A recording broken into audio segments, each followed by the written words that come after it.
So next, I'd like to welcome Ashley Clark and Lisa Yannick Litwiller from the Center for Public Integrity up to talk about national collaborations. And so with that, the floor is yours. You see your clicker in the middle?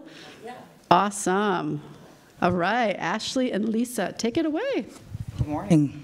Can everyone hear me? How's everyone doing? You guys are awake? I'm so excited and honored to be here with you all today. My name is Ashley Clark. I'm the Audience Engagement Editor at the Center for Public Integrity. When I was first told I was going to be doing this, I was like, me? And then I was like, okay, I know a little bit about collaboration, so I'll do that. And then the second thing I thought was, no one ever puts me on stage and gives me a mic, so I was going to practice my stand-up up here. But my boss told me not to do that, so I'm not going to be doing that. But for real, I'm super excited to share about how we collaborate as a national news organization with collaborative news, with local newsrooms, and how we center equity in those collaborations. And so I will toss things over to our director of audience, and who I think is really at the heart and spirit of the collaborations that we do at Public Integrity. I think you're at the heart and spirit of what we do with collaborations. I'm Lisa Yannick Litwiller. I'm the Director of Audience at the Center for Public Integrity. And Ashley and I have been working together for about 2 years, imagining what using our superpowers of trust building and putting an equity lens on our collaborations, and including people along with our process earlier instead of after we publish could do to bring the information that we're gathering into communities. I can't get this clicker to work. Maybe I'm pointing in the wrong direction. Where do we point it? Oh, did you get it? Yeah. I'll just go ahead and say next slide. Does that work? Okay. And so, as Lisa mentioned, the main goal of our collaboration is to bring our the work that we do to the audiences that are impacted by it, and to grow our audience. Next slide, please. And next slide.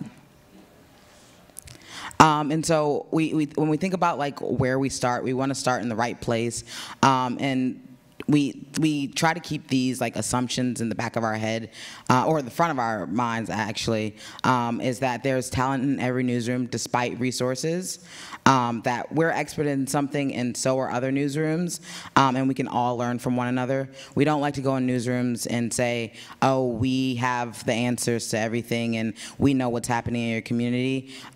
We are assuming that we're bringing something to the table and so are they, and then that we're combining our skills to make a better product. Like I said, the goal is to grow our audience, the goal is to get our news in front of the people who are impacted by it, and so how can we creatively combine our skills with the local newsrooms that we're working with to make that happen. And then I think Lisa does a good job of describing this, but assuming the best intentions of all journalists, and sort of that we're all working from the same place of like wanting to produce the best work, wanting to make sure we're not doing any harm, making sure that our fact-checking process is similar, our editing processes are similar, and if we start there, we can keep like equity at the center of the collaborations that we do. Next slide, please. So if you've ever done a collaboration with us, you may have had to endure me asking, what is your superpower? We share our superpowers in our collaborations, and one of the best benefits for us is that we gain from other people's superpowers, and we really like to center the idea that relationship building and understanding what everyone brings to the table is a hard skill. It's not a soft skill for us. It's super important that is the center of what we're doing in a collaboration. We work really hard, and we're doing it all the time, to acknowledge power and privilege and what that looks like for the people who are collaborating with us, and our own power and privilege as a national investigative newsroom that has many years of being able to obtain funding or build connections. So we put that at the beginning of our process. We think about our audience as a collaborator in our collaboration, and try to create as many entry points into our work so that we're reaching the different types of audiences. Can you go to the next slide, please? And so we think about who the audience might be for every single project, but we feel like they fall into these 3 buckets. And I'd love to hear from anyone in this room if you think there are different buckets or if this is wrong. But basically, we think about the audience that is learning about a topic for the first time.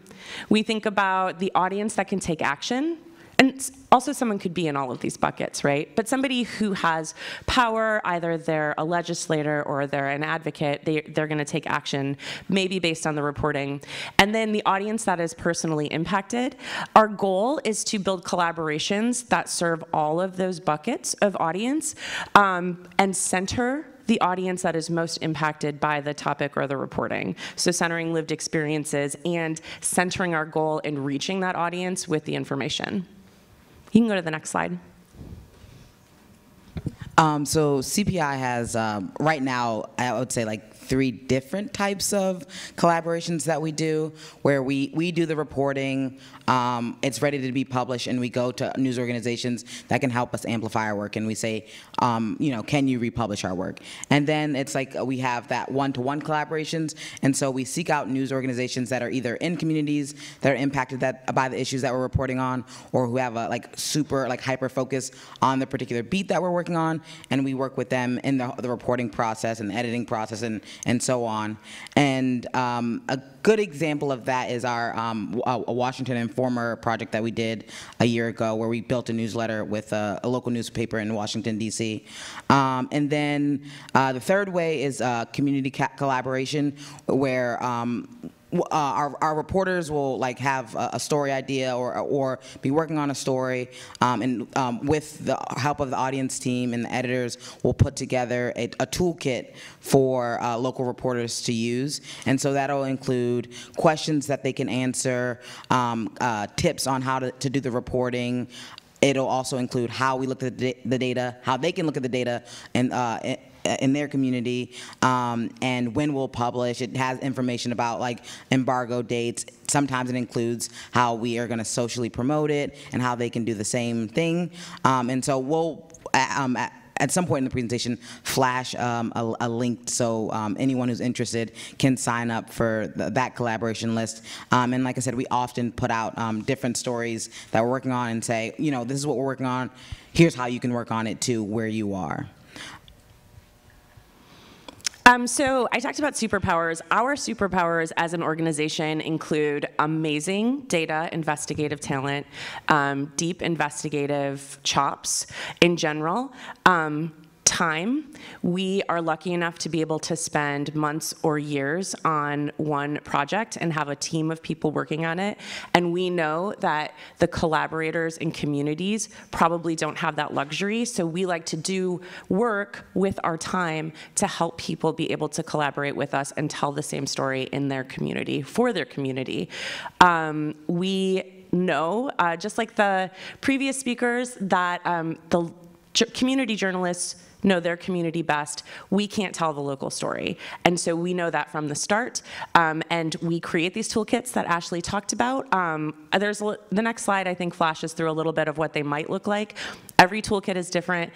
A real critical and key part of our toolkit is that we walk through whatever we're using in our investigation. So if we've created a data set or a way of looking at data, we walk through it and we share that with our collaboration 12 weeks in advance of publishing, maybe, way far in advance, so that people have time and space to do that local reporting. And then we share everything, probably like most people, a lot of people in this room. All of our work is available to republish. Sometimes there might be like a little bit of a delay on the availability, but generally when we're collaborating, our interactives, our arts, our data, our sidebar pieces, all of it is available to everyone in the collaboration. So this is a little bit more about the toolkits. So we have a kickoff for our collaborations. We invite everyone, the more the merrier. Ashley talked about the email list that I hope you will sign up for if you're not on it. And we send out blanket calls with information about the projects that we're working on, and invite people to a kickoff call, and we walk through the information, the toolkits. Like I said, we aim for 12 weeks in advance. Could be even more, could be 6 months in advance if we're able to do it. We share the gist of our story. We share our findings right away. We have a mutual agreement with the people who join, what the kind of the rules of the road are for the collaboration. And we, this toolkit is an evolving sort of organic beast. We add to it as we're getting more information. As our collaborators come to our office hours that we hold over those 12 weeks and bring amazing wins and ideas and paths that they're going on in their communities, we add those to our toolkits and we make sure that we share them with the whole collaboration, which makes everything stronger, because we obviously do not know everything. And I mean, I hate to say it, if I told the newsroom that, they might disagree, but we don't know everything, and we like to learn from everyone's experience. You can go to the next slide.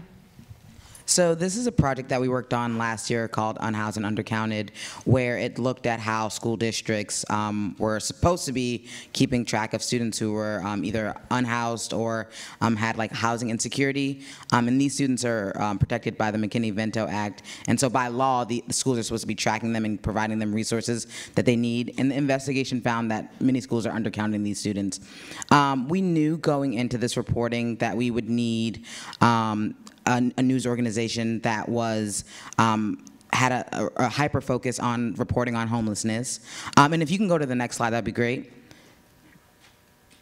So these are the partners we work with. We knew we needed someone who that was their beat. We knew we needed communities that could get into schools and talk to teachers, talk to students, and talk to other people who worked in the school district. And we also knew we needed a news organization that focused on education. So we, for this particular project, you'll see that it used, and you can go back to the slide.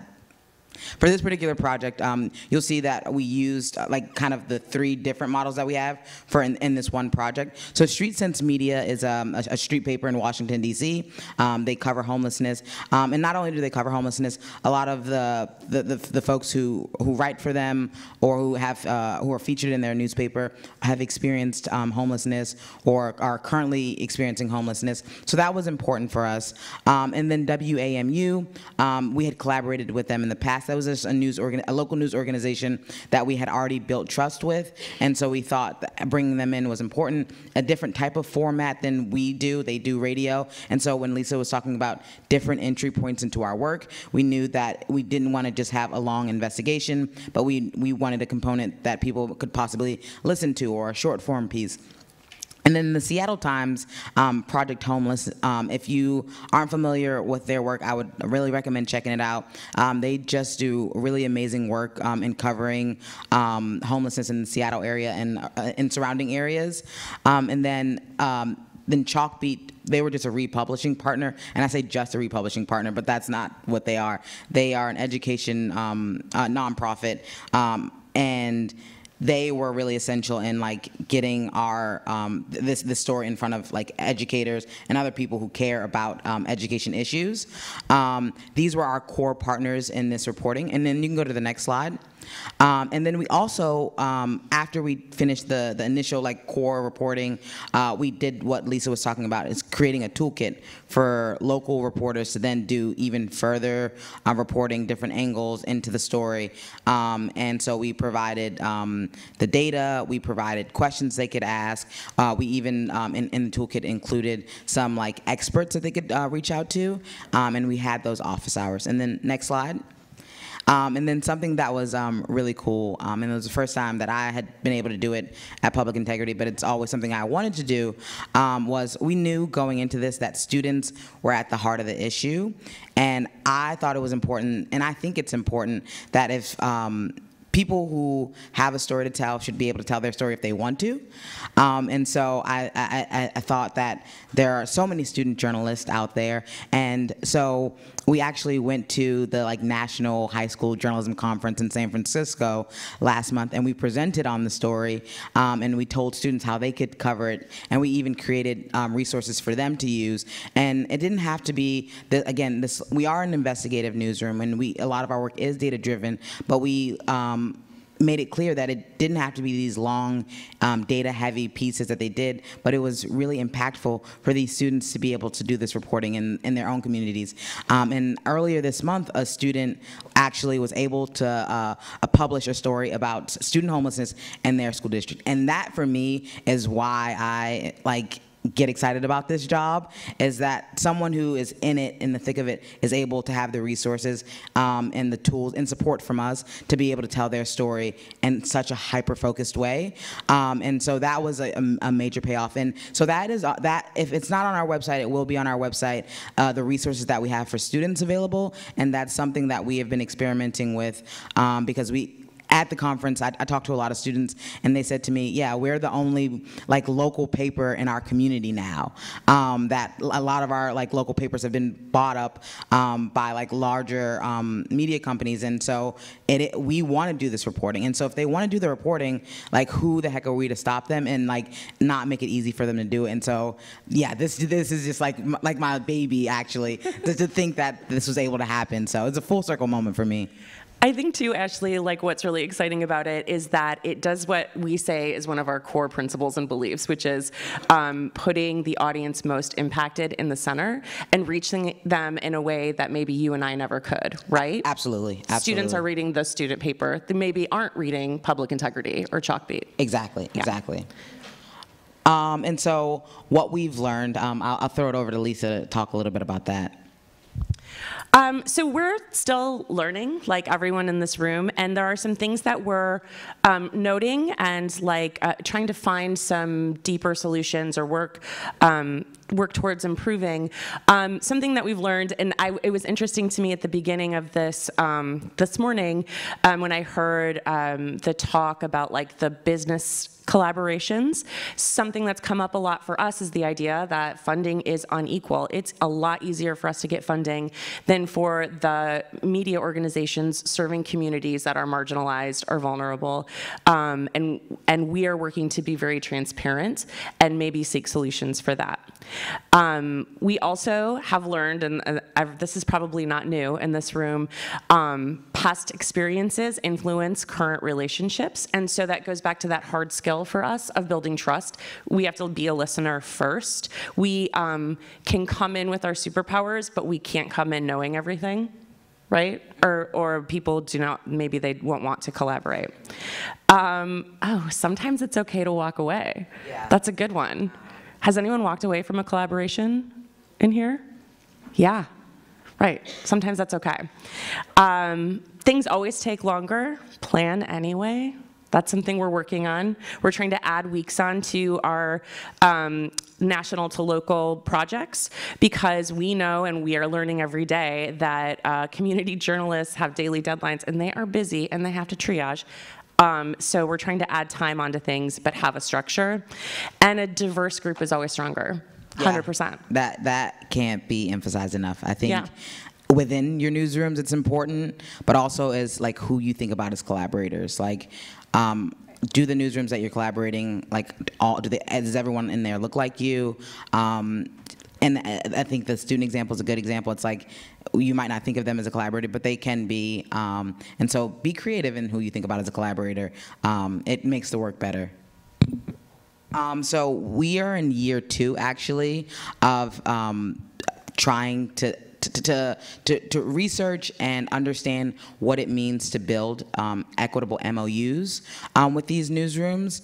And so in the first year, we worked with 3 newsrooms that serve communities of color and that are smaller newsrooms specifically, and talked with them about their past experiences, what worked, what didn't work, what they would like to see, and how they would like to be approached by national partners. And that has been a learning process for us. And we're in year 2 of it, like I said, working with some of the same partners, but some different partners, and trying to examine and build out a best practices guide that we hope that will be public and other newsrooms can use as well when they're approaching local newsrooms, and specifically approaching local newsrooms of color, about what that looks like and what they should be keeping in mind. Okay, so that QR code takes you to our collaborator list. Sign up. Please sign up. I promise I don't spam. I just send like an email a week, maybe. So we'll be continuing that unhoused and undercounted project. There's some further reporting that we're doing, and we'll be sending to this list information about how to join any future collaborations on that topic or any other collaborations that we're working on. We occasionally send projects that we've published that are available for republishing, especially ones that we think have like really long legs, really like would go deep into a community. We share access to toolkits from there, and it's a great networking and place to connect. Sometimes we have people join our kickoff calls for collaborations, not because the topic is something for their community, but because they want to chit-chat with other collaborators, which is also a huge benefit for us as well. Is that it? I think so. That was the last slide. Does anyone have any questions? Anyone want to hear a joke? Yes. No, I'm just joking. Come on. Oh, man, I don't want to be the one who puts the wall between us and the joke. Sorry, I'm very short. I struggle with these mics. My name is Anjali Shah. I'm the editor-in-chief, CEO and editor-in-chief of Charlottesville Tomorrow, and a collaborator in Charlottesville Inclusive Media Project, which we'll hear about tomorrow. I'm really excited. I've been working on the question of equity and MOUs for many years, and I love our collaboration. I'd love to hear more about your funding transparency. We are tiny, but we are also the largest in our collaborative group, and I understand how appealing things like having a student paper collaborate with you are in your big grant proposals. Do you give that money back to the organizations after you fundraise based on the outcomes? Can you talk a little bit more about that funding transparency piece? Yeah, it's a work in progress, and it's such a key question that you just asked. So the MOU work that we're doing, I'm so interested to hear about your experience too, is grant funded, and part of our grant funding includes paying the newsrooms who are participating an amount of money so that they are being compensated for their time. We're not just asking them to volunteer all of their thoughts and ideas and time. Wait, can I ask, so are you running that money through the Center for Public Integrity, or are you connecting those organizations directly with your funders? Good question. In that case, we're running it through the Center for Public Integrity. There's a lot. You can probably talk about this for a minute. What I was going to say is there was a news organization that we worked with last year while doing this inquiry, who we sat down with and talked about who our funders were and talked about who their funders were, and we our development person was interested in connecting them with some of our funders, right? So that was in my since being at CPI, that was the first time that has happened, in a project that I worked on. But it was a conversation of okay, who's your funder, and what kind of projects are you pitching to them? How can we maybe pitch a project together? It doesn't happen with all of our projects, but it is something that, like Lisa said, is a work in progress, and we are thinking about when we're going after, when we're working on projects and we're going after funding, how does writing in a collaborator, what does that look like? Thank you. Good question. Another short person, so this is great. Vera Chan with Microsoft Publishing Team. I want to know, do you do work with ethnic media in their native languages? You can jump in on that. We don't have multiple language translation ability in our news organization, but we have worked with many newsrooms that have translated their work. We had a climate project, and one of our collaborators was Honolulu Civil Beat, and they translated it into a Hawaiian language, the work, which was, and then we featured that on our website, and we do a lot of work with Univision, who has translated into Spanish a lot of the work, and then we publish both versions. Yeah, and I will say that we we do have reporters in our newsroom who do have the skills to do. They like, do. Yeah, like multiple language reporting and things like that. So I just wanted to clarify that for the record. But and we have worked with like ethnic media outlets. I would say the Washington Informer would probably be considered a news organization that is written by and published by a black publisher and serves a black community. And so definitely that's something we've done in the past and something that we're open to as well. I think what I meant is we don't ask our reporters to translate their work. That's right. Yes. That's right. Yeah. Hi, Heather Bryant. So grateful for this session and really excited about it. One of the topics that has come up when I've talked to newsrooms who are they're the local newsroom, they want to work with national partners, is their community may not have any brand awareness of that national partner, and they are now taking on the responsibility of introducing that partner to their community when they're saying, I'm working with this organization. How do you think about that aspect of it, about your reputation, about what it looks like for an organization to work with you, how you introduce yourselves to that community and that audience?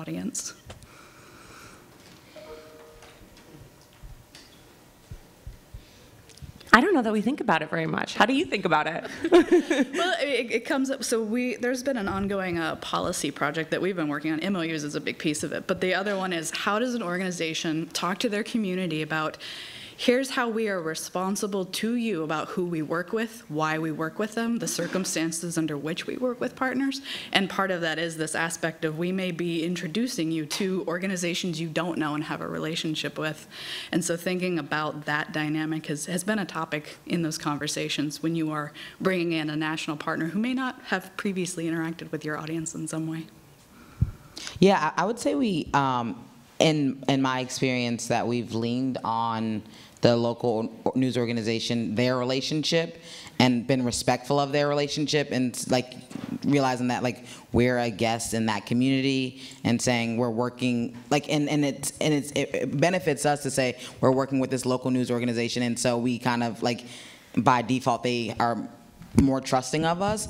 So I haven't really run into the experience of mistrust from a community if we're working with a local partner who's already in that community. Hi, my name is Beatrice Foreman, and I'm the project coordinator for Democracy Day. This is my first time coordinating a collaboration, and it's a national one. So I was curious kind of how you go about tracking both the quantitative and qualitative impact of a national collaboration, especially keeping in mind the equity aspect. So every organization has different resources available to them to track, KPIs, but also like the tangible community impact of their work. They also have different audience sizes. So how do you keep track of all of that? I find myself being pretty annoying as a project publishes and asking a lot of questions when somebody publishes. I think that I typically have like sort of a basic set of metrics that I'm asking about, and I ask the participants what they think was a big win, what sort of impact they think it is. I think there are so many ways to measure impact, right? There are like anecdotes or people saying like someone in a community saying I learned something or my life got better because of this project. There are like, we had 10 million page views of that story. And I think it's really important to ask the partner what metrics are important to them with that project, what their goals had been with the project, and then how they did with it. But I think your question might be, how do you get people to respond? I think my bigger question is our collaboration is, we have a lot of participants who are hyper-local or community media outlets who are one-person kind of ragtag teams. Yeah. And they often tell us that, well, we don't really have the bandwidth to track impact, but we're producing an impact report. So eventually we will like need that. So kind of how do you navigate that with also acknowledging your own bandwidth? Yes, I think you have to make a commitment to the time of having like a bigger conversation with somebody and draw it out. For me, when somebody says they don't have the bandwidth to track it, maybe they're not sure what they should be tracking, and they just need to have a bigger conversation and sort of understand what their goals may have been. But I think you have to give yourself a lot of space to do that because that's a lot of work. Thank you. Yeah. We'll give you the space, Beatrice. Hi, thank you. I'm Heather with the Great Salt Lake Collaborative in Utah, and I was really excited to hear what you were saying about working with your audience as collaborators. And I wondered if you could give more examples. Like, I love the high school journalism example, but do you share your data with the audience 12 weeks in advance, like you do with your media partners, or can you talk about that part? I think when I think about having our audience as collaborators is the live events that we do, and how they shape that. And so an example is we did a U.S. postal worker story about wage theft, and that was a really popular story for us, and we decided to do like a virtual event for that. And the folks who helped shape the live event were like the audience who was reading it. So we put out questionnaires to ask them what topics they wanted to hear about. We invited a U.S. postal worker to be on, who had read the story, to be on the panel. And so when I think about audience as collaborators, for me, in my experience, it's been like the events that we've done. That has been really impactful. We're also in the process of building some toolkits for anyone, not just like reporter brain toolkits, but toolkits for communities to take our data, our information, and advocate kind of, or go like get the information that they're seeking. One thing that Ashley and I talked about recently is like everybody is sort of a journalist, like in the whole like planet, right? Everybody has their own story to tell and needs information and seeks it. It's something we're working on too, is the idea of building those kits for anyone. That's awesome. So Ashley, tell us a joke. Yes, please. Oh man, I was hoping we would run out of time. we are out of see time. This clock in front of me is like I know, negative it's like six. negative So 6 minutes. if you guys see me out and about in DC and we're at a bar and you want to buy me a drink, you might get like a sneak peek of what I've been workshopping. How about that? You're gonna leave us hanging. Leave us hanging. All right. Thank you, Lisa. Thank you, Ashley, so much.